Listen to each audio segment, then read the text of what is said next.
Assalamualaikum warahmatullahi wabarakatuh. Innal hamdalillah nahmaduhu wa nasta'inuhu wa nastaghfiruh wa na'udzu billahi min shururi anfusina wa sayyiati a'malina. Man yahdihillahu fala mudilla lahu wa man yudlil fala hadiya lahu. Ashhadu an la ilaha illallah wahdahu la syarika lahu wa ashhadu anna Muhammadan abduhu wa rasuluhu la nabiyya wa la rasula ba'da. Allahumma salli wa sallim ala khairil anam wa sayyidil mursalin wa khatamin nabiyyin Muhammad bin Abdullah sallallahu alaihi wasallam. Allahumma inna nas'aluka ilman nafi'a wa rizqan thayyiban wa amalan mutaqabbala. Qala Allah ta'ala ya ayyuhalladzina amanu taqullaha haqqa tuqatih wa la tamutunna illa wa antum muslimun. Wa qala ya ayyuhalladzina amanu taqullaha wa qulu qawlan sadida yuslih lakum a'malakum wa yaghfir lakum dhunubakum wa man yuti'illaha wa rasulahu faqad faza fawzan 'azima. Fa inna asdaqal hadithi kalamullah wa khairal hadi huda Muhammadin sallallahu alaihi wasallam. شر الأمور محدثاتها فإن كل محدثة بدعة وكل بدعة ضلالة وكل ضلالة في النار. نسأل الله تعالى السلامة والعافية. Para hadirin dan hadirat, kaum muslimin dan kaum muslimat, jemaah yang dirahmati Allah Subhanahu wa taala. Segala puji hanya milik Allah. Kepadanya lah kita panjatkan kembali pujian kita kepada Allah atas segala rahmat, karunia dan nikmatnya, sehingga alhamdulillah sampai pada detik ini Allah Subhanahu wa taala masih memberikan kita kesehatan, kenikmatan yang tak terhingga.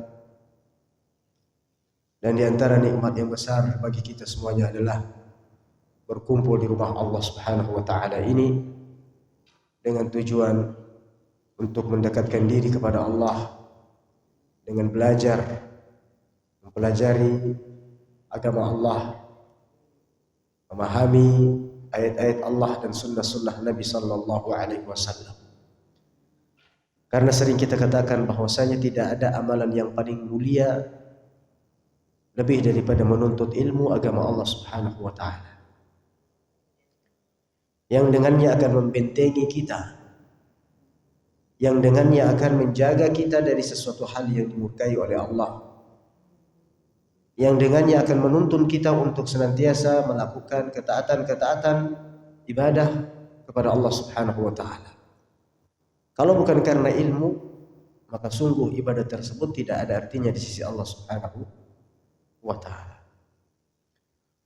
Kemudian salawat dan salam tidak lupa kita kirimkan kepada Nabi Muhammad sallallahu alaihi wasallam. Allahumma salli ala nabiyina Muhammad wa ala alihi wa sahbihi wa barik wa sallim. Pada malam hari ini insyaallah kita akan mengkaji lanjutan hadis Al-Arba'in An-Nawawiyah. Kita akan mengkaji kitab Al-Hadis Al-Arba'in An-Nawawiyah yang sekarang kita sudah memasuki hadis yang ke-13. Hadis yang ke-13 ini datang dari salah seorang sahabat yang bernama Abu Hamzah, atau nama aslinya adalah Anas bin Malik radhiyallahu taala anhu, khadimi Rasulullah sallallahu alaihi wasallam. عن النبي صلى الله عليه وسلم قال: لا يؤمن أحدكم حتى يحب لأخيه ما يحب لنفسه. رواه البخاري ومسلم. Hadis ini sangat agung sekali, sangat mulia sekali, karena berkaitan tentang sempurna atau tidaknya iman seseorang. Hadis ini menentukan sempurna atau tidaknya iman seseorang kepada Allah Subhanahu wa taala.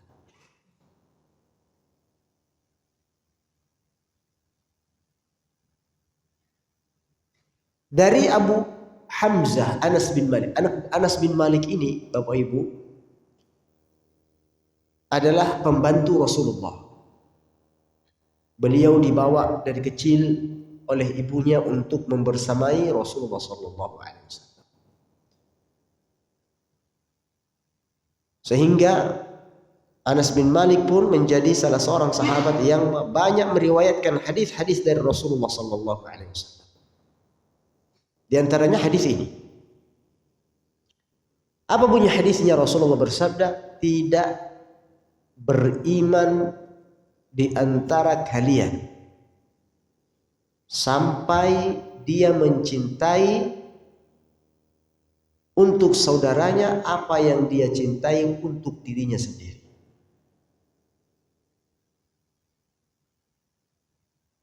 Saya ulangi. Kata Rasulullah, tidak beriman di antara kalian sampai dia mencintai saudaranya atau sampai dia mencintai untuk saudaranya apa yang dia cintai untuk dirinya sendiri. Ya, seperti apa dia mencintai saudaranya sendiri.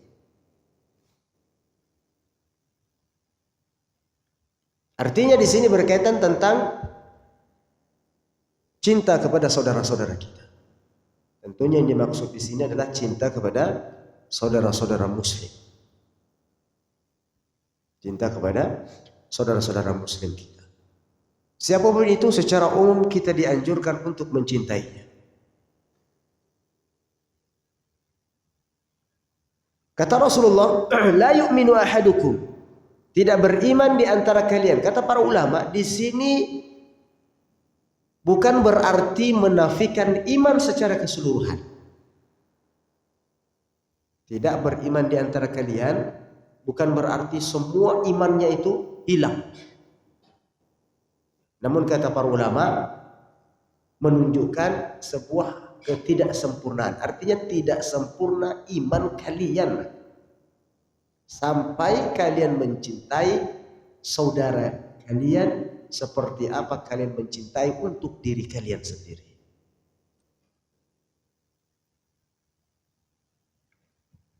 Kita cinta diri kita bahagia, senang, maka tentunya mukmin yang baik, mukmin yang sejati adalah dia juga mencintai, cinta melihat saudaranya yang lain ikut bahagia dan senang. Sebaliknya, sebagaimana kita tidak senang kalau ada hal yang menimpa kita,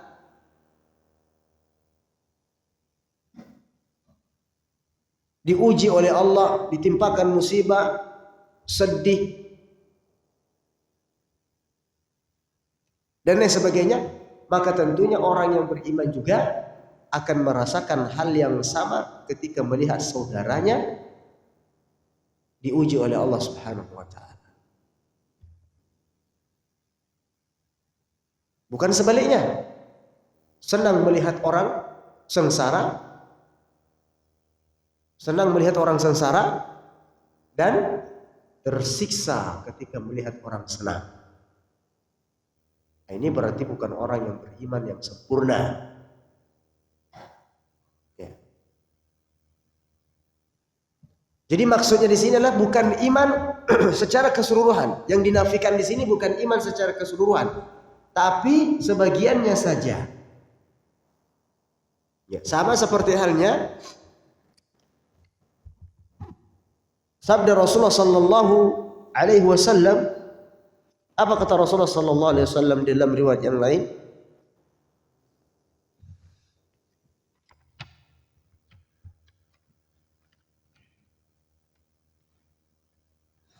Kata Rasulullah, la yu'minu man la ya'manu jaruhu bawa'iqah.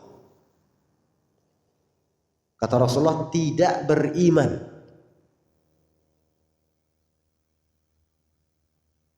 bagi mereka yang tetangganya tidak merasa aman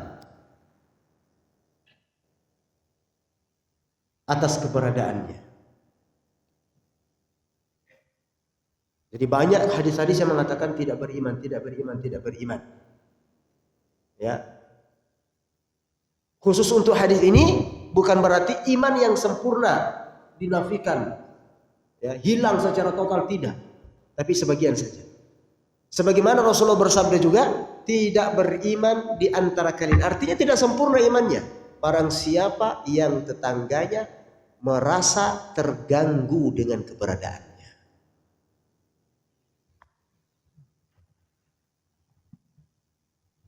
Wa min al-amthilati ala nafi syai'i lintifa'i kamalihi qaul Nabi sallallahu alaihi wasallam la salata bi hadrati ta'am.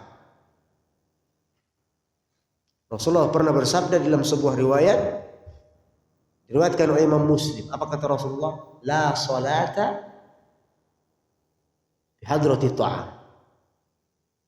Tidak ada salat ketika sudah dihidangkan makanan. Ada yang pernah dengar hadis ini? Apa maksud daripada hadis ini? Tidak ada salat jika makanan itu sudah dihidangkan.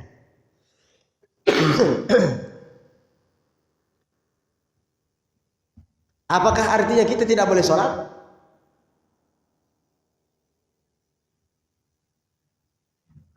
Apakah artinya kita tidak boleh sholat?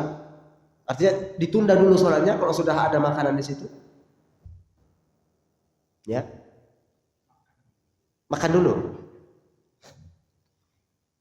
Karena Rasul mengatakan tidak ada sholat ketika makanan sudah dihidangkan.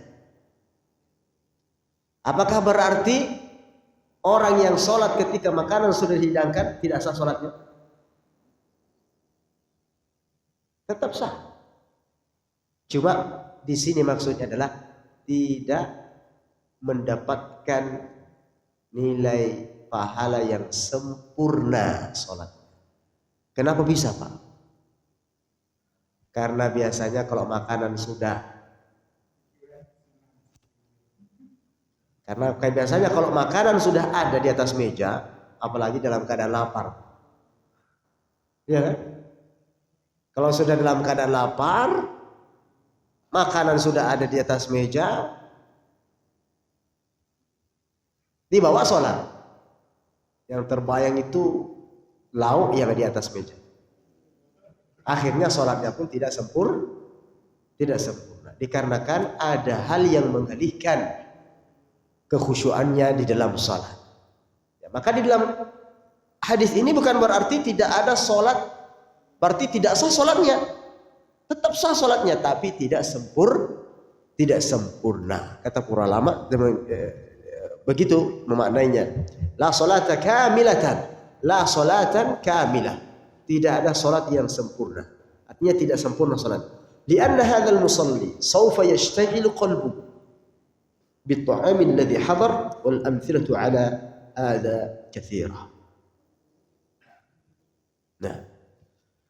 Kemudian Bapak Ibu rahmati Allah Subhanahu wa taala,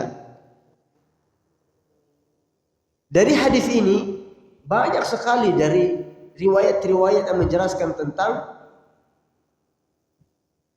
wajibnya seseorang mencintai saudara muslim, saudara mukminnya yang lain.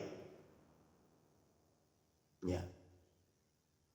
Sehingga Rasulullah SAW dalam riwayat yang lain mengatakan bahwasanya orang-orang yang beriman itu adalah bersaudara. Bersaudara.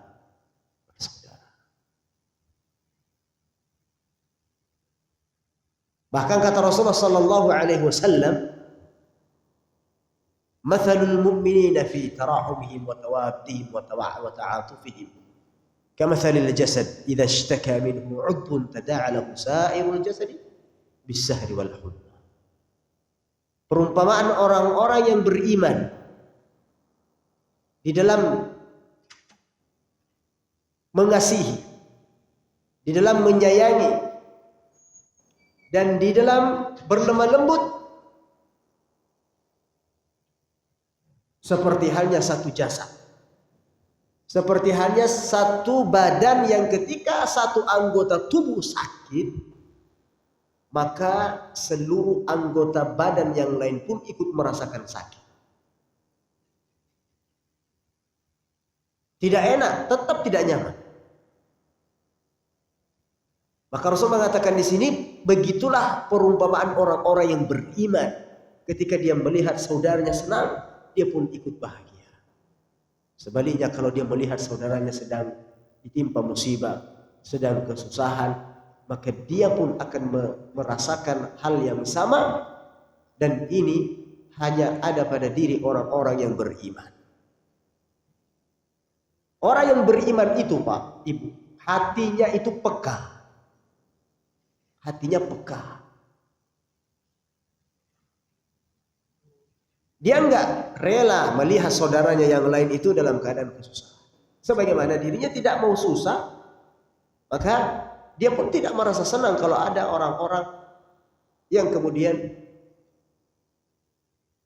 butuh ini, butuh itu, kesusahan begini dan seterusnya. Maka Bapak Ibu yang dirahmati Allah Subhanahu wa taala, dari sini pun sebenarnya kita bisa mengukur keimanan kita. Bisa kita mengukur keimanan kita sempurna atau tidaknya sebenarnya. Dalam hal ini tentunya, yaitu dalam hal mencintai saudara yang lain. Ketika melihat ada saudara-saudara kita yang membutuhkan, sementara kita cuek saja. Ketika ada saudara-saudara kita yang meminta pertolongan, sementara tidak ada keterpanggilan hati untuk menolongnya, ya. Padahal kita mampu, nah ini berarti ada masalah di dalam iman kita. Beda halnya kalau tidak mampu. Kalau tidak mampu seharusnya tetap ada di dalam hati merasa sedih. Ya Allah, bersedih saya ya Allah. Kenapa? Karena teman saya sedang butuh sementara saya tidak bisa membantunya.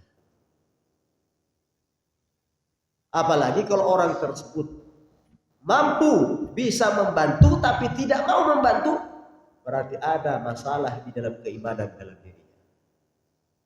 Karena mukmin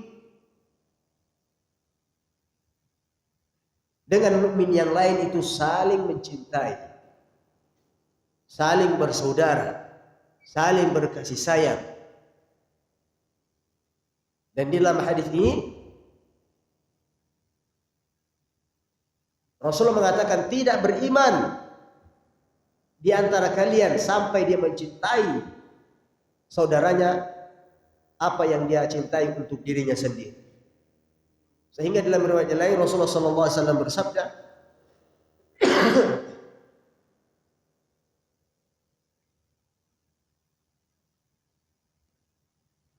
al-mu'minu lil-mu'min kal-bunyan.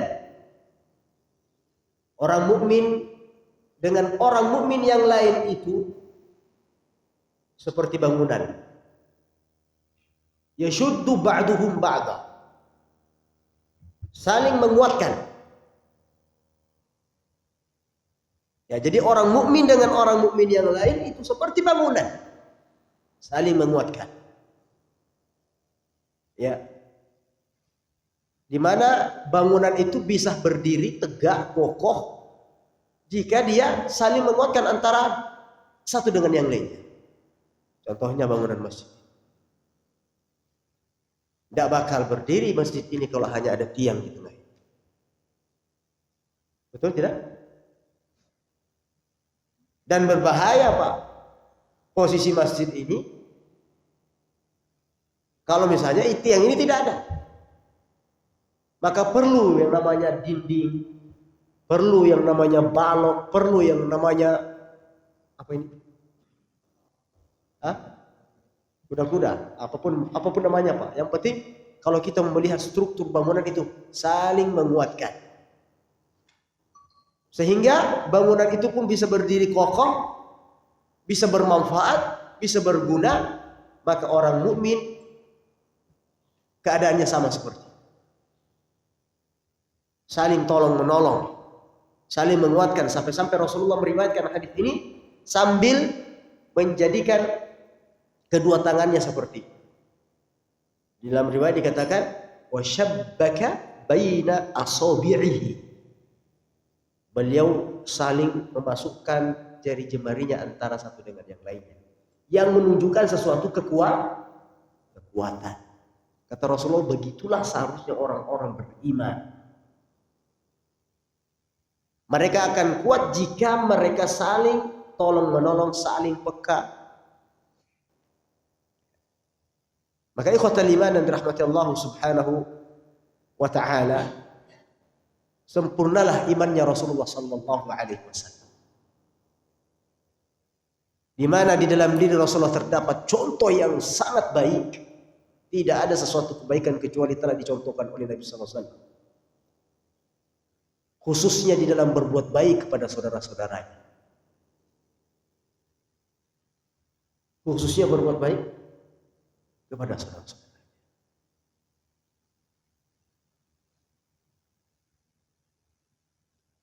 Yang kemudian diwariskan oleh para sahabat-sahabatnya radhiyallahu taala anhu. Rasulullah subhanallah Rasulullah sallallahu alaihi wasallam itu memiliki sifat peka sekali kepada saudara muslim yang lain. Peka sekali.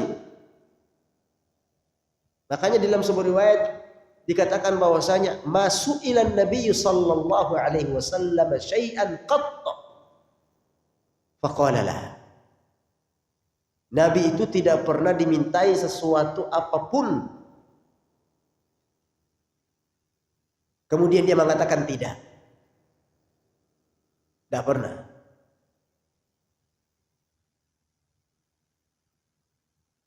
Siapa yang datang kepada Rasulullah untuk meminta pertolongan, maka Rasulullah sallallahu alaihi wasallam senantiasa mengiyakan. Sebagaimana kisah ketika Nabi sallallahu alaihi wasallam pertama kali mendapatkan wahyu di Gua Hira. Apa yang terjadi? Rasulullah sallallahu alaihi wasallam ketika itu kembali ke istrinya Khadijah radhiyallahu taala anha dalam keadaan ketakutan. Apa kata Rasulullah sallallahu alaihi wasallam kepada Khadijah? Laqad khasyitu ala nafsi. Sungguh saya khawatir terhadap diriku sendiri. Apa jawaban seorang istri saleh Khadijah radhiyallahu taala anha? Kata Khadijah kepada Rasulullah SAW, abshir, kalla abshir, sekali-kali bergembiralah wahai Rasulullah. Bergembiralah wahai suamiku. Wallahi la yukhzika Allahu abada, kata Khadijah. Demi Allah, Allah Subhanahu wa taala tidak akan pernah menyia-nyiakan. Kenapa? Ya annaka tasilur rahim wa tasduqul qaul wa tahmilul kalla wa taqsibul ma'dum wa taqrid dhaif wa tu'inu ala nawaibi al-haq. Ini kata Khadijah radhiyallahu taala anha mengabarkan tentang sifat-sifatnya Rasulullah sallallahu alaihi wasallam. Makanya kata Khadijah, tidak mungkin wahai Rasulullah, Allah Subhanahu wa taala tidak akan mungkin pernah menyanyiakan. Jangan khawatir wahai Rasulullah, jangan khawatir wahai suamiku. Karena kenapa? Sesungguhnya engkau adalah sosok manusia yang suka menyambung tali silaturahim. Menyambung tali silaturahim, kemudian jujur di dalam berucap, kemudian suka memikul beban orang lain. Coba bayangkan di sini. Suka memikul beban orang lain.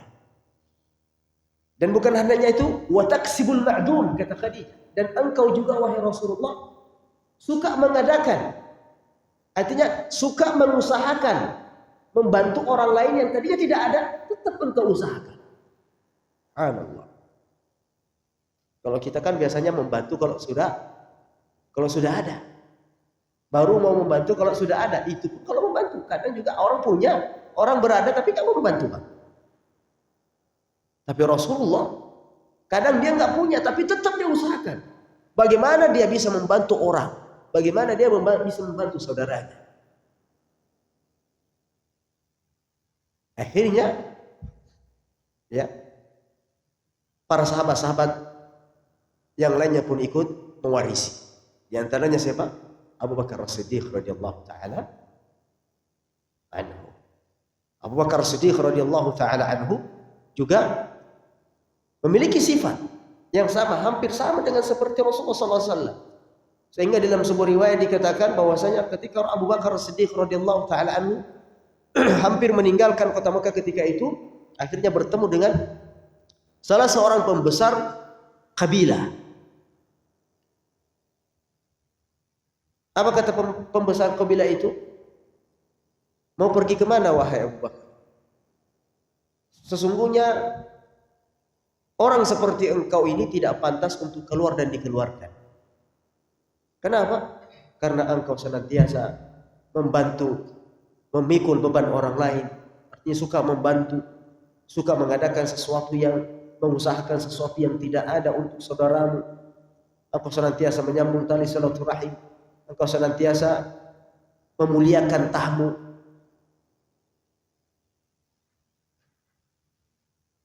Ya, sehingga tidak heran ketika Rasulullah SAW, ketika Abu Bakar As-Siddiq radhiyallahu taala anhu ya memiliki sifat yang sangat mulia, manusia yang terbaik setelah Rasulullah sallallahu alaihi wasallam. Dia suka menolong. Dikarenakan karena apa? Karena atas dasar cintanya mereka kepada saudara-saudaranya yang lain. Kenapa? Karena Allah sendiri mengatakan innamal mu'minuna ikhwah. Sesungguhnya orang-orang yang beriman di antara mereka itu adalah bersaudara. Maka dalam riwayat yang lain Rasulullah sallallahu alaihi wasallam pernah bersabda, hadisnya panjang.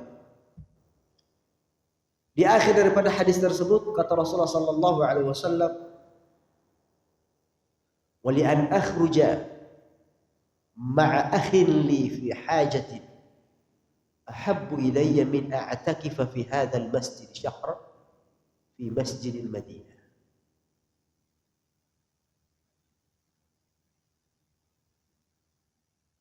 Kata Rasulullah,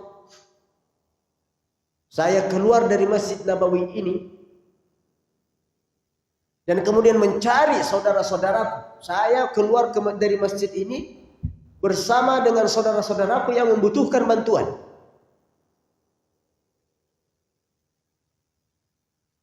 Itu lebih saya cintai daripada beriktikaf di dalam masjid ini selama 1 bulan lamanya. Beriktikaf pahala atau tidak, Pak? Oh, luar biasa pahala.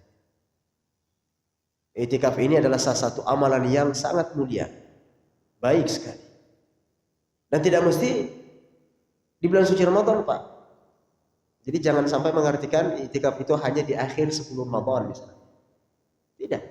Di sepanjang waktu, ya, Bapak dari rumah datang ke masjid, niatkan untuk iktikaf meskipun itu barang sejenak. Misalnya datang dari rumah tadi, pergi ke masjid ini untuk kajian, untuk belajar, sekalian meniatkan untuk iktikaf. Dapat pahala thalabul ilminya dan kemudian dapat pahala iktikafnya. Iktikafnya sampai selesai isya. Selesai pengajian pulang dia. Maka dengan niatnya tadi dia akan mendapatkan pahala iktikaf.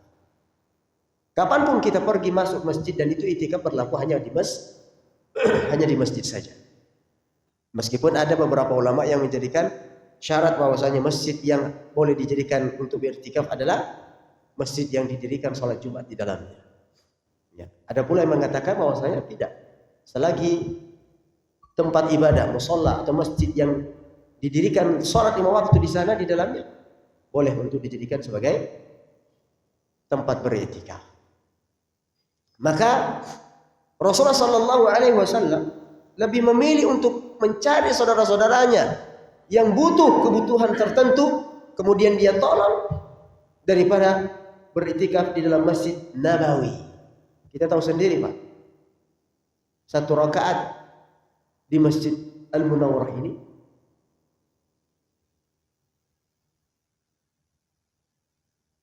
bandingannya berapa?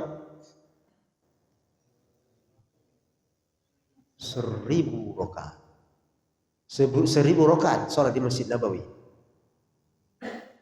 Satu rakaat sholat di Masjid Nabawi sama dengan 1000 rakaat di Masjid An-Nawawi. Satu rakaat. Bayangkan, bagaimana kalau misalnya sholat 5 waktu? Berapa rakaat? 17 rakaat. Kali 1000. Berapa itu? 17.000. Kali 30. Saya nggak tahu sudah ngitung-ngitungnya, Pak. Ya. Banyak sekali, Pak. Itu baru sholat wajib, belum lagi sholat sunnahnya, belum lagi baca Qur'annya, belum lagi pahala doanya, belum lagi pahala zikirnya dan seterusnya. Luar biasa pahala itikaf itu. Tapi ternyata kenapa Rasulullah kok masih memilih untuk pergi keluar mencari saudara? Makanya Bapak Ibu, ketika kita keluar berada di jalan, ya sekali-kali lihat kiri kanannya. Lihat kiri kanannya. Barangkali ada orang-orang yang butuh untuk kita bantu. Terkadang mereka itu tidak mengharap kita kasih uang 1 juta, 10 juta, enggak. Kadang mereka itu hanya berharap bisa makan untuk pagi. Kadang mereka hanya berharap ada yang mengasihinya untuk makan di siang hari. Dan ini sangat baik, Bapak Ibu. Ya. Makanya kita katakan tadi bahwa orang mukmin itu harus memiliki hati yang peka, sebagaimana pekanya Nabi Sallallahu Alaihi Wasallam. Sebagaimana pekanya hati Nabi kepada saudara-saudara Muslim yang lain, karena cintanya. Bayangkan tadi iktikaf 1 bulan, namun ternyata keluar mencari saudaranya yang membutuhkan bantuan, itu lebih beliau cintai daripada beriktikaf di Masjid Nabawi selama 1 bulan lamanya. Kenapa bisa seperti itu? Kenapa bisa seperti itu? Karena yang pertama, kalau kita sholat, kalau kita puasa, kalau kita berdoa, kalau kita baca Al-Quran, itu pahalanya hanya untuk kita. Pahalanya hanya untuk kita saja. Itu pun kalau ikhlas karena Allah. Itu pun kalau ikhlas karena Allah. Coba kalau misalnya itikafnya mau dilihat orang. Coba karena itikafnya mungkin hanya ingin dipuji orang. Oh, Masya Allah, Bapak sudah berubah ya. Dulu tidak pernah saya lihat itikaf. Sekarang Alhamdulillah. Mau dilihat orang, maka batal semua pahala nilai itikaf. Batal semuanya. Tapi ketika mungkin dia membantu orang,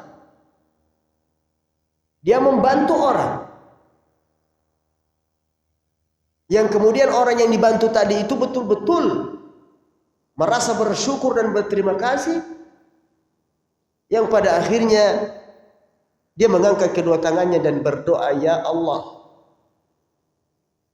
ampuni dosa orang-orang yang membantuku tadi. Ya Allah, murahkan rezekinya misalnya. Ya Allah, sehatkan badannya. Ya Allah, bahagiakan keluarganya. Berikan keturunan-keturunan anak-anak yang saleh yang salehah. Kira-kira mustajab apa enggak? Mustajab. Apalagi kalau dia doakan dalam keadaan zahril ghaib. Zahril ghaib itu artinya doa yang tidak diketahui oleh saudara kita yang lain. Dan ini baik, Pak. Dan ini sangat baik. Berdoa dengan bizahril ghaib artinya mendoakan saudara kita tanpa saudara kita itu tahu kalau kita mendoakannya. Ini sangat baik sekali. Karena kenapa? Malaikat ikut mengaminkannya. Dalam sebuah riwayat dikatakan, barang siapa yang berdoa untuk saudaranya dalam keadaan zahrul ghaib, artinya tidak diketahui oleh saudaranya, namun dia diam-diam mendoakannya, maka malaikat pun ikut mengatakan amin walaka mithluhu. Amin, diaminkan oleh malaikat dan mendoakan semoga engkau mendapatkan seperti apa yang engkau doakan untuk saudaramu. Makanya berdoa itu jangan pelit, Pak. Bagaimana pelit berdoa? Doanya untuk sendiri aja. Doanya untuk sendiri. Padahal kan enggak. Kita bantu saudara-saudara kita dengan doa. Kadang kita nggak bisa memberi dengan uang, tapi minimal kita bisa membantu mereka dengan doa. Ya, melihat saudaranya yang kesusahan, misalnya kadang kan kita lihat di tepi jalan orang yang kecelakaan misalnya, orang yang kemudian tiba-tiba truknya oleng misalnya, ada yang truknya mungkin pecah bannya, ya. Orang mukmin itu ketika melihat yang seperti ini tidak lalu lewat begitu saja. Kalau dia nggak bisa menolongnya, minimal dia doakan semoga Allah mudahkan urusannya. Seharusnya begitu. Ketika melihat saudara kita dalam keadaan butuh sesuatu pertolongan, sementara kita tidak bisa membantunya, minimal kita bantu dia dengan doa. Bantu dia dengan doa. Dan dengan begitu pun, doa itu akan kembali untuk kita juga. Ya Allah, mudahkanlah urusannya. Ya cukup, kan gampang itu Pak. Ya Allah mudahkan urusannya. Kalau kita kan tidak Pak, melihat orang di jalan kecelakaan, bukan malah mendoakan, itulah tuh ngebut-ngebut. Begitu, itulah tuh ngebut-ngebut sih. Siapa suruh ngebut? Siapa suruh? Enggak, harusnya begitu. Kita harusnya mendoakan gitu. Ya, maka perlu untuk memahami Bapak bin rahmat Allah Subhanahu Wa Taala. Ya dalam hal ini, ya hadis yang kita bahas tentang pada kesempatan kali ini adalah hadis tentang cinta kepada saudara muslim yang lainnya. Ya, cinta kepada saudara muslim yang lainnya. Kemudian di antara faedah yang dapat diambil dari hadis ini adalah wujubu mahabbatil mar'i li akhihi ma yuhibbu li nafsi. Wajibnya seseorang mencintai saudaranya yang lain seperti halnya dia mencintai dirinya sendiri.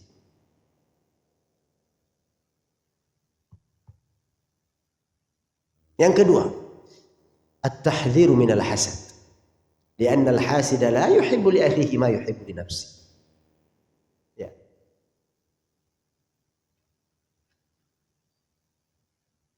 Ancaman atau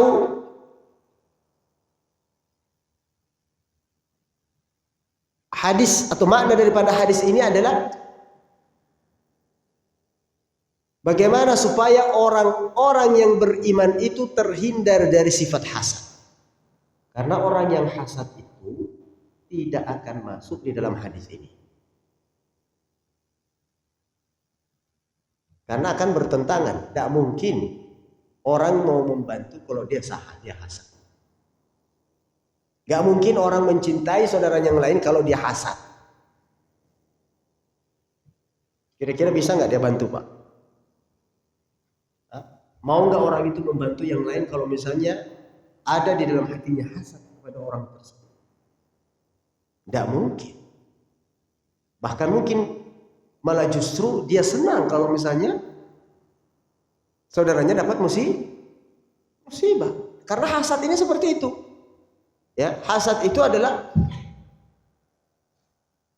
benci terhadap kesenangan orang lain atau bahkan sampai bagaimana caranya nikmat atau kesenangan yang orang lain dapatkan itu lenyap dari dirinya. Itu hasad. Maka ini bertolak belakang dengan hasad. Dikatakan di sini at-tahdzir minal hasad. Peringatan untuk tidak memiliki sifat hasad karena orang yang hasad tidak akan mencintai saudaranya seperti hanya dia mencintai dirinya sendiri. Bahkan berharap hilangnya nikmat Allah Subhanahu wa taala dari saudara muslimnya. Nah. Kemudian berikutnya, annahu yanbaghi siyaghatul kalam bima yahmilu 'ala al-'amal bihi li'anna hadha min al-fasahah. والشاهد لهذا قوله صلى الله عليه وسلم لأخيه لأن هذا يقتضي العطف والحنان والرقة ونظير هذا قول الله سبحانه وتعالى في آية القصاص فمن عفي له من أخيه شيء. Maka Bapak Ibu yang dirahmati Allah Subhanahu wa taala,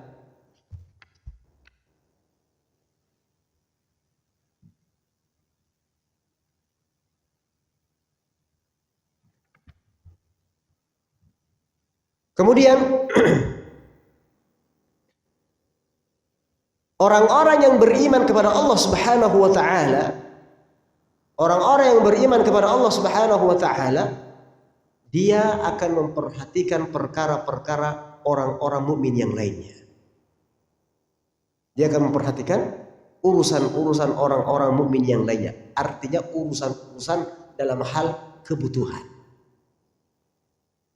Dalam hal kebutuhan. Sebagaimana para sahabat, bagaimana para salafus saleh, itu beliau betul-betul gerilya. Dia mencari mana rumah-rumah yang sekiranya tidak punya gandum untuk dia masak. Mana rumah-rumah yang sekiranya tidak punya makanan untuk dia makan. Ya. Apalagi dalam hal saat sekarang ini, banyak sekali saudara-saudara kita yang butuh bantuan. Banyak sekali saudara-saudara kita yang butuh uluran tangan kita semuanya. Karena kalau bukan kita yang saling bahu-membahu, maka siapa lagi yang akan menolong saudara-saudara kita yang lain. Apalagi baru-baru ini, musibah yang terjadi di Gunung Semeru. Allahu Akbar. Itu luar biasa. Bagaimana Allah memperlihatkan kekuasaannya dengan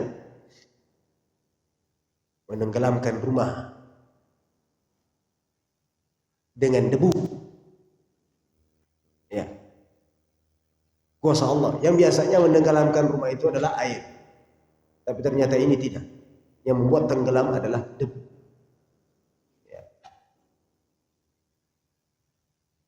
Dan subhanallah, musibah-musibah terus silih berganti terjadi di negeri kita. Banjir, longsor, gempa bumi, termasuk kemarin meletusnya gunung dan sebagainya. Ya. Itu disebabkan karena apa? Perbuatan-perbuatan manusia sendiri. Ulah-ulah manusia sendiri. Apalagi di akhir-akhir tahun seperti ini, Pak. Ya, biasanya rentan dengan musibah. Ya. Saya sendiri kadang merasa takut kalau sudah di akhir-akhir tahun seperti ini. Kenapa? Takut kita bencana apa yang Allah Subhanahu wa taala akan turunkan dari langit sana. Ya. Apalagi di akhir-akhir bulan seperti ini banyak orang-orang muslim yang ikut merayakan perayaan hari Natal. Kemudian ikut merayakan perayaan hari tahun baru. Ini semuanya Bapak Ibu mengundang musibah dan bala.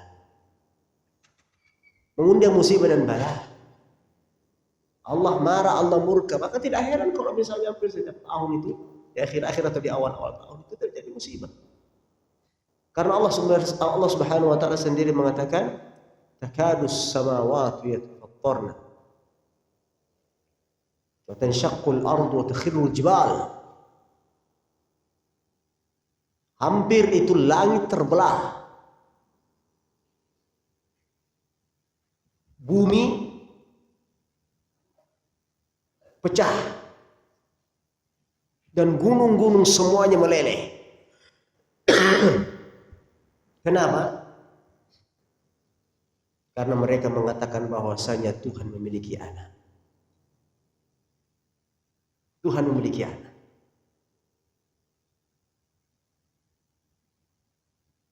Apalagi di hari-hari raya seperti ini, di mana mereka hari terbaik bagi mereka di sepanjang tahun.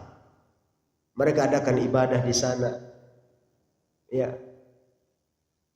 Dan ironisnya sekali Bapak Ibu, ternyata yang ikut merayakan itu adalah saudara-saudara kita muslim.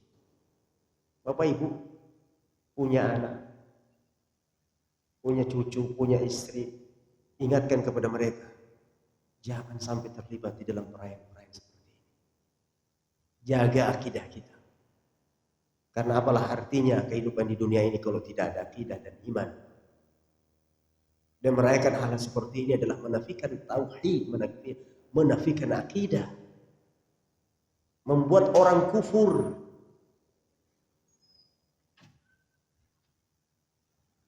Mereka merayakan hari-hari seperti ini dikarenakan kenapa? Karena hari lahirnya Isa. karena hari lahirnya anak Tuhan.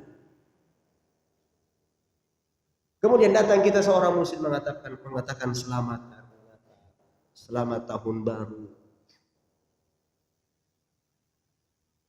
Yang secara tidak langsung kita mengatakan selamat atas lahirnya anak Tuhan.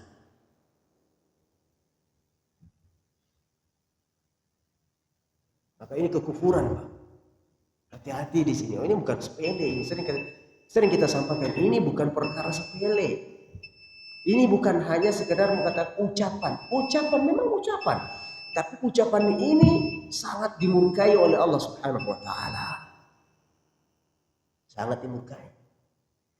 Anda mengucapkan selamat berarti Anda mengatakan Allah itu punya anak. Wa ta'ala Allahu amma yasifun. Maha tinggi Allah terhadap apa yang mereka sifat-sifati Allah Subhanahu wa taala. Bukankah Allah mengatakan dalam Al-Qur'an, "Qul huwallahu ahad." Katakanlah bahwasanya Allah itu Esa. Allahus Samad. Kepada Allah lah tempat kita bergantung. Lam yalid wa lam yulad. Allah tidak pernah beranak dan tidak pernah diperanakan. Wa lam yakul lahu kufuwan ahad, dan tidak ada kekuatan yang setara dengan kekuatannya Nabi sallallahu alaihi wasallam, kekuatannya Allah Subhanahu wa taala. Kemudian datang kita mengatakan selamat. Selamat apa? Selamat Natal. Natal itu apa artinya, Pak? Mereka merayakan atas lahirnya Isa ibnu Maryam yang merupakan nabi di dalam agama kita. Tapi mereka dianggapnya sebagai Tuhan. Maka dibantah oleh Allah Subhanahu wa taala dalam Al-Qur'an, "Laqad kafara alladziina qalu innallaha tsalitsu tsalatsa." Telah kufur mereka yang mengatakan bahwasanya Allah itu atau Tuhan itu satu dari yang tiga.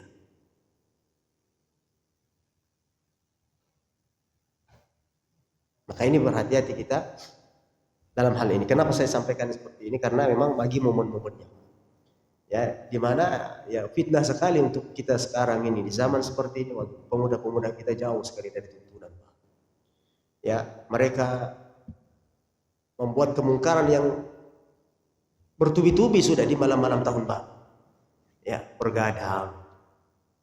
Kadang ikhtilat, bercampur laki-laki dan perempuan. Kadang mereka menunggu tank 12 jam 12 itu biasanya ada yang mematikan lampu gelap. Kemudian di sana nanti mereka lakukan apa yang mereka mau lakukan? Pelukan, ciuman dan segalanya. Setelah tank 12 jarum jam 12 bertanda berpindahnya tahun dari tahun ke berikutnya, mereka pun mengatakan selamat dan seterusnya. Selamat apa? Kalau mereka sendiri yang melakukannya ya enggak masalah. Tapi yang menjadi sebuah kesedihan buat kita semuanya, bapak-bapak, ibu-ibu, adalah anak-anak kita, saudara-saudara kita yang katanya Muslim, ikut merayakan seperti ini. Apapun bentuknya, tidak ada kegiatan-kegiatan spesial di malam ini. Karena ada juga orang yang mengatakan, "Kak, Ustaz, kan saya cuma hanya bakar jagung saja." Banyak Pak gitu. Anak-anak muda kan cuma bakar-bakar jagung, Pak. Kan cuma bakar-bakar sate, Pak. Maka kita katakan, kenapa bakar jagungnya harus malam ini? Kenapa tidak malam-malam yang lain? Allah lebih tahu hati-hati kita semuanya. Apakah kita bakar jagung atau bakar apapun itu, atau melakukan apapun itu di malam ini, itu karena momen-momen ini, jika iya, maka bisa termasuk dalam hal-hal yang dilarang oleh Allah Subhanahu wa taala dalam ayat Al-Qur'an dan hadis-hadis yang kita sebutkan tadi. Maka harus berhati-hati, Pak. Ingatkan saudara-saudara kita, ingat anak-anak kita, jangan kemana-mana, nggak perlu kemana-mana. Di malam tahun baru nggak usah kemana-mana. Terus ngapain? Tidur, tidak ada yang spesial. Kalau bagi mereka silakan, lakum dinukum waliyadin. Bagimu agamamu dan bagiku. Orang mukmin itu harus memiliki izzah. Izzah itu kemuliaan. Walillahil izzatu wa li rasulihi wa lil mu'minin walakinnal munafiqina la ya'lamun. Kemuliaan itu adalah milik Allah, milik Rasulnya dan milik orang-orang yang beriman. Tapi ironisnya sekarang kita mukmin tidak punya kekuatan dan kemuliaan sama sekali di mata orang banyak. Karena kenapa? Tidak merasa bangga dengan agama sendiri. Bapak Ibu rahmat Allah Subhanahu wa taala. Dalam hal ini tentunya ada dua sisi yang harus kita perhatikan. Yang pertama, sisi tolong menolong. Di mana ketika orang mau menolong, maka sebaiknya tidak melihat siapa yang akan ditolong. Sebaiknya tidak melihat siapa yang akan ditolong. Tidak perlu kita bertanya, Bapak ini siapa, dari mana, pekerjaannya, kemudian bagaimana keadaannya, berapa anaknya, berapa penghasilannya. Kapan kita melihat seseorang yang betul-betul butuh untuk kita tolong dan terpanggil hati kita ketika itu, langsung berikan. Langsung kita berikan. Namun di sisi lain, karena ada fenomena-fenomena yang terjadi saat-saat sekarang ini adalah banyaknya ya teman-teman yang akhirnya menjadi mata pencaharian. Ya, meminta-minta, mengemis-ngemis, akhirnya menjadi mata pencaharian. Nah, ketika kita tahu dalam hal ini, ya, maka tentunya kita bisa memilah dan memilih mana yang layak untuk kita kasih, mana yang tidak layak untuk kita kasih. Kalau saya pribadi sebenarnya tidak ada tolak ukurnya, Pak. Tidak ada patokan tertentu siapa yang mau dikasih, siapa yang tidak. Ya, karena ini kan banyak, ini kan masalah hati. Masalah hati. Tapi secara zahirnya, ya, orang yang sehat masih sempurna tubuhnya, tapi masih meminta-minta, ini aib. Ini adalah aib bagi yang meminta-minta sementara dia masih punya kekuatan untuk bekerja, masih melihat, masih bisa berbicara, mendengar, artinya masih utuh anggota tubuhnya. Tapi dia meminta-minta. Maka dalam hal ini tentunya, ya kalau saya pribadi, maka saya bilang tadi tidak ada tolak ukurnya, karena masing-masing di antara kita punya perasaan berbeda-beda, punya rasa iba berbeda-beda. Nah, kalau saya pribadi, ketika Anda masih kerja, masih bisa bekerja, masih bisa mengangkat, ya seharusnya Anda tidak meminta-minta di tengah jalan seperti ini, karena itu adalah aib dan ini tidak dibenarkan dalam agama. Karena meminta-minta ini adalah sebuah perkara yang tercela di dalam agama kita. Kita dianjurkan itu untuk tangan di atas, bukan tangan di bawah. Kecuali kalau misalnya memang betul-betul tidak ada lagi kemampuan untuk bekerja. Kan banyak juga saudara-saudara kita, masa kita lihat kekurangan, ya, ada yang cacat yang sampai entah bagaimana. Cuma masalahnya, Pak, ada juga yang memanfaatkan orang-orang seperti ini. Ya. Banyak orang memanfaatkan, oknum-oknum sekarang ini banyak sekali. Sehingga kadang saya sudah pernah dengar informasi, pengemis di jalanan itu ada kepalanya. Ada kepala gengnya sih. Dan pernah saya lihat mata kepala saya sendiri. Sudah hampir tengah malam baru dia diangkut. Satu-satu diangkut. Dan bahkan ada berita mengatakan anak-anak yang biasa digendong itu sebenarnya bukan anak mereka. Disewa, ada yang dikasih obat tidur sehingga tidak sadar. Karena kalau sadar pasti akan nangis dia. Nah, ini fenomena ini yang terjadi. Akhirnya pemerintah pun mengambil sikap dalam hal ini. Di beberapa tempat, di beberapa kota itu nggak boleh ada pengemis. Karena adanya oknum yang memanfaatkan. Ya. 10 pengemis nanti bagi hasil. Bosnya dapat sekian, pengemis dapat sekian. Sehingga tidak heran ternyata banyak pengemis di kota lain, ternyata di kota lain punya rumah yang sangat megah. Ini musibah kalau seperti itu. Jadi itu tadi kita pilih-pilih lah kalau misalnya mau ngasih. Ya. Karena biasanya kan memang hati kita terpanggil gitu, ya, terdetuk. Nah, ketika itu ya silakan. Tapi kadang juga kok nggak masuk rasanya hati, meskipun ada orang minta tapi kok nggak nyaman nanti kita mengasuh itu ada kadang perasaan. Ini masalahnya. Ini berkaitan tentang yang di jalanan Pak ya. Berbeda dengan yang di rumah-rumah, yang punya tempat tinggal misalnya, itu tidak ada lagi tidak ada lagi alasan untuk kita tidak menolongnya. Ya mungkin di antara saudara-saudara kita yang tinggal di pelosok, ada yang tinggal gubuk-gubuk rumah yang nggak layak sama sekali. Ya di situ dia tidur, di situ dia makan, di situ kadang atap-atap ini sudah sampai bocor, makan pun susah. Maka ini wajib untuk kita bantu. Tapi kalau di jalanan ini karena ada perihal yang lain, maka kita harus cerdas dalam memberinya. Bahkan ada itu siapa yang memberi pengemis di jalanan itu kena denda. Saya nggak tahu di daerah mana itu, siapa yang memberi pengemis di jalanan itu yang ada di perempat lampu merah semacamnya, kalau ketahuan itu kena denda, dikenakan denda. Kenapa? Karena ada sudah perdanya, ya peraturan daerahnya sudah ada. Ya, tentunya pemerintah kan lebih tahu dalam hal ini. Allah Taala. Baik, lagi? Ya.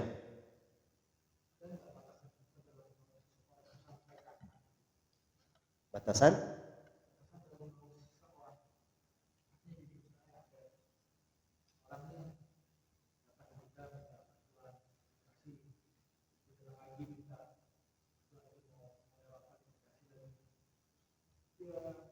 Tapi apa yang dia bicara itu yang kata wujud lah. Tapi kita tahu dia sebenarnya memang butuh. Walaupun apa yang diomongin sama dia itu mungkin berbeda dengan nyatanya. Misalnya dia minta ini ternyata diberikan yang lain, sama-sama butuh lah. Cuma kadang-kadang kan di hati ada muncul juga orang dari kemarin kok yakin terus gitu kan ini kan alasan ini semuanya ada juga terjadi jadi kalau kita mau bantu lagi boleh nggak atau kita nggak ada batasan seorang kalau ngomong aja terus alasan seperti apapun alasannya kalau dia bohong pun gitu nggak masalah. Nah, ketika ada orang yang meminta bantuan kepada kita, tolak ukurnya adalah sesuai dengan kebutuhannya dan sesuai dengan kemampuan kita. Itu yang perlu diperhatikan. Sesuai dengan kebutuhannya. Kalau kita tahu bahwasanya bapak ini butuh apa misalnya, maka kasih apa yang dibutuhkan. Ya. Kadang orang nggak butuh pakaian tapi butuh makan. Maka di situ jangan dikasih makan. Kadang orang dia butuh obat dan nggak butuh makanan, maka ketika itu kita kasih. Artinya tidak ada sebenarnya batasan-batasan tertentu. Yang menjadi tolak ukur adalah semampu kita dan sesuai dengan kebutuhan apa yang dia butuhkan. Gitu. Nah, adapun ada hal-hal yang tadinya mungkin ada alasan-alasan tertentu sehingga dia minta tolong, minta bantu, ya. Maka kembali ke kita masing-masing. Kembali ke kita masing-masing. Jika sekiranya orang ini ketika ditolong bermanfaat untuk dirinya, maka silahkan tuh. Tapi kadang ada orang minta tolong malah justru tidak bermanfaat untuk orang yang ditolong tersebut. Artinya kebiasaan. Paham maksud saya? Kadang orang kita tolong, maksud kita menolong, tapi ternyata dimanfaatkan. Ada orang seperti, oh ke situ aja terus. Kenapa bapaknya baik? Pasti ngasih dia. Nggak mungkin ngasih. Akhirnya kerjanya cuma minta-minta. Ya, akhirnya kerjanya cuma minta-minta saja. Dalam hal ini tentunya kita juga harus punya cara bagaimana memberi pelajaran, memberi pengetahuan kepada orang-orang seperti ini. Atau dengan cara lain misalnya, daripada kamu minta-minta terus, bagaimana kalau misalnya ya kita punya pekerjaan misalnya, Kamu setiap minggu datang ke sini ambil sampah misalnya atau apa, nanti saya kasihkan misalnya. Karena begitu, itu lebih baik daripada di sekadar meminta terus. Kasih pekerjaan. Setidaknya dia punya rasa tanggung jawab untuk bekerja. Nah, karena kalau tidak biasanya ada orang yang menyalahgunakan. Akhirnya datang terus. Ya, tahu kalau bapak itu nggak mungkin nolak, malu dia kalau nolak, akhirnya datang terus. Jadi kembali ke kita bagaimana melihat kondisi dan situasi dan kondisi orang yang meminta tersebut. Sekiranya memang bermanfaat dan dia betul-betul butuh, maka tidak ada alasan untuk kita tidak tolong. Tapi jika ada hal-hal yang sekiranya tidak baik untuk orang tersebut, maka kita lihat bagaimana cara memperbaikinya. Apakah dengan memberikan pekerjaan sehingga dia dapatkan upah, ada gaji tetapnya, meskipun itu sedikit, ya. Yang pasti pemberian ini bukan menjadikan dia untuk terus mengadahkan tangannya ke orang lain. Ya. Karena kembali lagi bahwasanya meminta-minta itu adalah sesuatu sifat yang tercela, sifat yang tercela. Oleh karenanya dalam sebuah sabda Nabi Sallallahu Alaihi Wasallam, ya, dilarang untuk kita orang tua yang meninggal tidak boleh berwasiat dengan hartanya kecuali hanya sepertiganya saja. Ya, kecuali hanya sepertiganya saja. Boleh dia berwasiat dan sepertiga itu sudah banyak. Kenapa? Supaya ada bagian-bagian untuk ahli warisnya. Kenapa? Supaya ahli warisnya itu tidak menjadi orang-orang yang meminta-minta. Padahal orang tuanya punya harta, punya warisan yang bisa dibagikan untuk anak-anaknya. Karena ada juga orang tua, Pak, kadang nggak mau dia mewariskan ke anaknya. Ya, akhirnya apa? Diwasiatkan sebagian banyak daripada hartanya. Nah, boleh. Orang tua itu boleh berwasiat hartanya itu diinfakkan sepertiganya untuk dikasih orang misalnya sepertiganya. Selebihnya adalah hak ahli warisnya. Makanya Rasulullah mengatakan antada'a ya alataka aghniya khairum min antada'ahum fuqara. Atau kama qala alaihi salatu wassalam. Kalian tinggalkan ahli waris kalian dalam keadaan berharta, ya, punya ahli waris, punya materi, kaya misalnya, itu lebih baik daripada kalian tinggalkan mereka dalam keadaan, ya, dalam keadaan tidak punya apa-apa sehingga akhirnya mereka pun akan meminta-minta, menghendakkan tangannya kepada orang lain. Nah, Allah Taala. Ada lagi? Enggak, Pak? Sebentar, Pak. Boleh.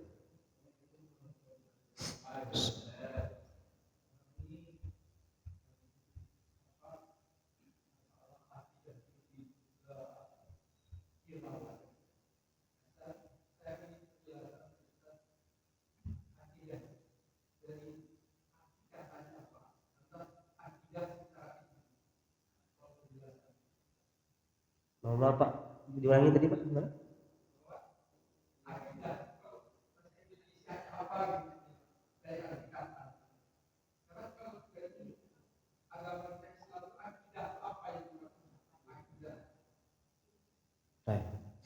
Di dalam agama kita ada yang namanya tauhid, ada yang namanya akidah. Kalau tauhid itu hal-hal yang berkaitan tentang bagaimana kita mengesahkan Allah Subhanahu wa taala di dalam beribadah.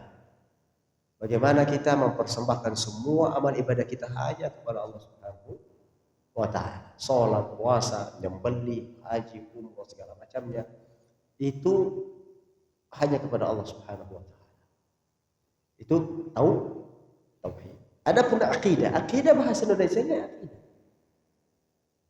Akidah itu berasal dari kata akid itu arti semua ikatan. Ikatan yang membatasi kita. Ikatan yang membatasi kita untuk tidak keluar dari keyakinan-keyakinan yang menyimpang. Tidak keluar dari keyakinan-keyakinan yang menyimpang. Maka tidak cukup belajar tauhid, harus belajar akidah. Tidak cukup belajar akidah, tapi harus belajar tauhid. Harus jalan dua-duanya. Harus jalan dua-duanya. Contoh misalnya akidah. Perkara-perkara akidah misalnya bahwasanya orang-orang yang melakukan dosa besar dia tetap dalam keadaan beriman, namun dia akan diazab dengan sesuai dengan perbuatan dosanya. Ini akidah ini. Ada orang yang mengatakan orang yang melakukan perbuatan dosa besar keluar dari agama. Langsung kufur dia. Sebagaimana akidahnya Khawarij. Pemahamannya Khawarij yang mengatakan yang berbuat dosa besar langsung kafir dia. Beda dengan berseberangan dengan akidahnya Mu'tazilah. Kalau Mu'tazilah itu mengatakan ya, orang yang berbuat dosa itu ya, kalau yang tadi Khawarij apa?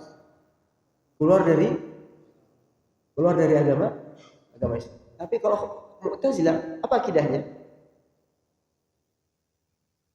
Siapa yang tahu, Pak? Dalam hal berbuat dosa besar. Ya. Dia mengatakan tidak masalah kita berbuat dosa. Toh semuanya nanti akan diampuni. Nah, ini kan berbeda. Artinya menyeleweng dari pemahaman Ahlus Sunnah wal Jamaah. Ini yang disebut dengan perkara-perkara akidah, dan banyak Pak. Pembahasan akidah itu luar biasa, ulama itu menulis kitab-kitab banyak sekali macam-macamnya. Ya. Termasuk akidah misalnya tadi tidak merayakan hari Natal. Termasuk akidah tadi tidak merayakan hari tahun baru.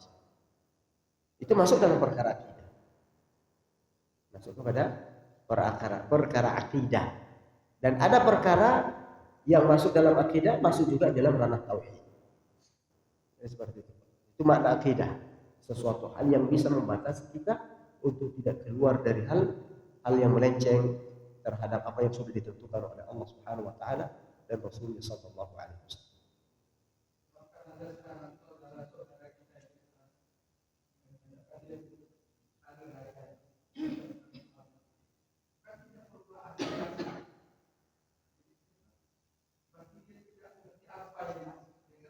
Betul. Tidak paham arti dengan akidah. Malah justru merusak akidah. Malah justru Anda merasa tidak merusak akidah saya, justru disitulah letak rusak akidahnya. Ya, justru disitulah rusaknya akidah Anda. Ya.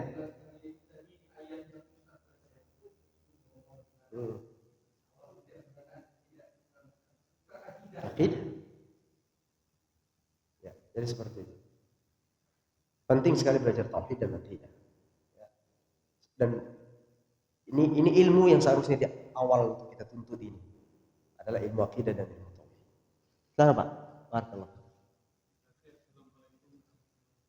Assalamualaikum.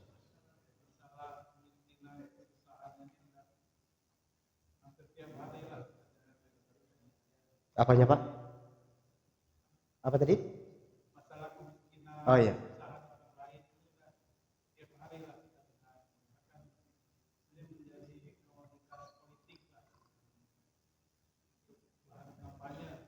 Ya. Sekarang ini sejauh mana agama Islam mengatur bahwa peranan ini adalah peran pemerintah, bahwa mengingatkan dunia adalah peran pemerintah, tugas pemerintah. Bagaimana agama kita mengatur betul tugas pemerintah? Karena masalah zakat ini kita tidak diatur oleh pemerintah.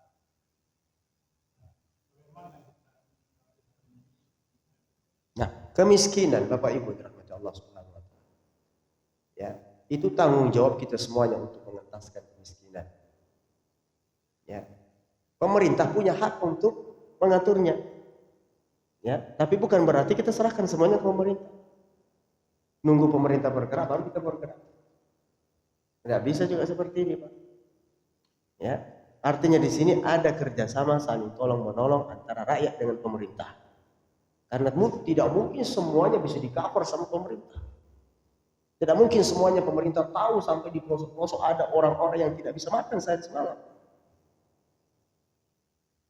Lantas kalau ada yang seperti itu kita biarkan nunggu pemerintah sampai mati nanti.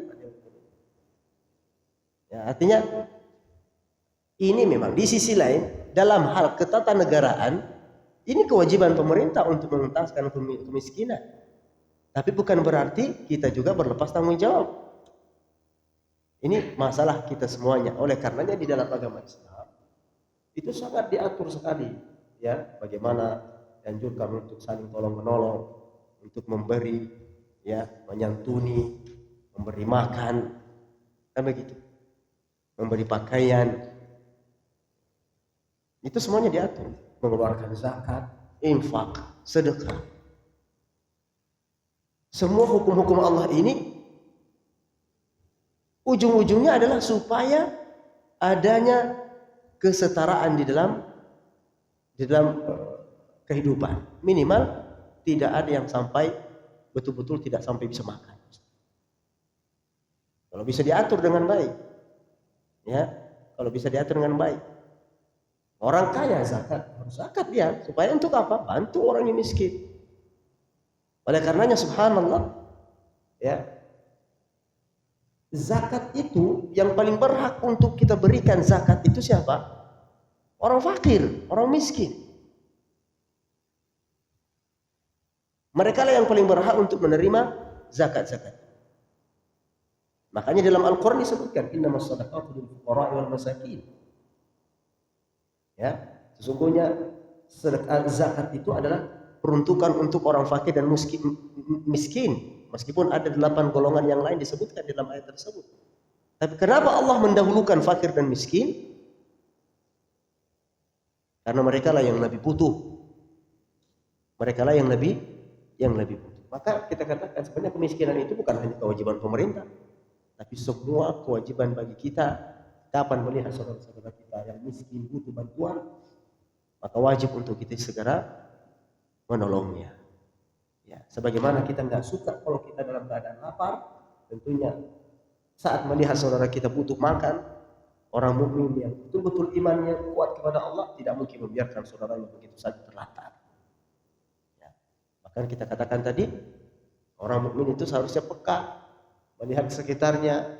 Ketika di jalan dia lihat kiri kanan, kira-kira dalam perjalanan saya ini ada nggak orang-orang yang membutuhkan bantuan saya.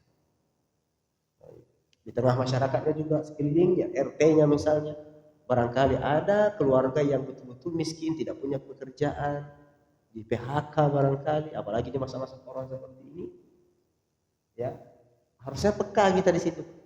Dan alhamdulillah pemerintah alhamdulillah punya andil dalam hal ini sehingga banyak, ya, mencatat siapa yang butuh apa? Butuh bantuan, ya, dan seterusnya. Sampai-sampai saya lihat ada program itu di beberapa itu ada cat rumahnya, Pak. Warna merah itu catnya. Tulisan apa di situ? Keluarga prasejahtera. Artinya orang yang butuh bantuan gitu ya. Artinya kan ada sudah andil pemerintah di sini. Meskipun ya kita harus maklumi lah, ya, negara kita dalam keadaan morat-marit, ya, artinya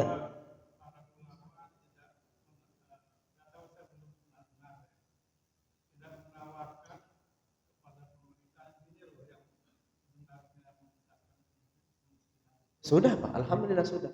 Ada sudah badan-badan ambil zakat yang resmi, yang itu bekerja sama dengan pemerintah, ya. Tapi ya begitu tadi, ya, karena banyak saudara-saudara kita muslim nggak sadar tentang kewajiban zakat. Ada yang belum sadar dengan kewajiban zakat. Kalau sebenarnya dikelola dengan baik zakat ini, Pak, ya, pengumpulan zakatnya kemudian penyaluran zakatnya baik, insya Allah setidaknya akan mengurangi kemiskinan. Tapi kadang kan ada banyak tangan-tangan kotor, banyak kepentingan-kepentingan di luar daripada mengentaskan kemiskinan ini. Makanya ya beginilah keadaan kita sampai saat sekarang. Ada badan amil zakat, ada Basnas dan segala macamnya. Itu mereka secara nasional mengelola zakat. Secara nasional mengelola zakat. Bapak kalau bingung-bingung zakat saya mau dikasih ke mana? Ada tuh badan-badan amil zakat. Apa? Basnas banyak, bahkan di beberapa lembaga-lembaga itu punya badan zakat sendiri, punya badan amil zakat sendiri. Tapi itu tadi Pak, kita kan kadang ya merasa nggak nyaman, itu betul nggak disalurkan ke mana gitu kan, karena orang sekarang luar biasa Pak, zakat pun dicolong. Allahu musta'an. Maka lebih aman adalah ya cari orang itu lebih afdol Pak. Bapak cari orang yang di sekitar Anda, cari yang butuhkan, langsung kasih. Ini fakir, kasih langsung, miskin, kasih langsung. Itu lebih afdal.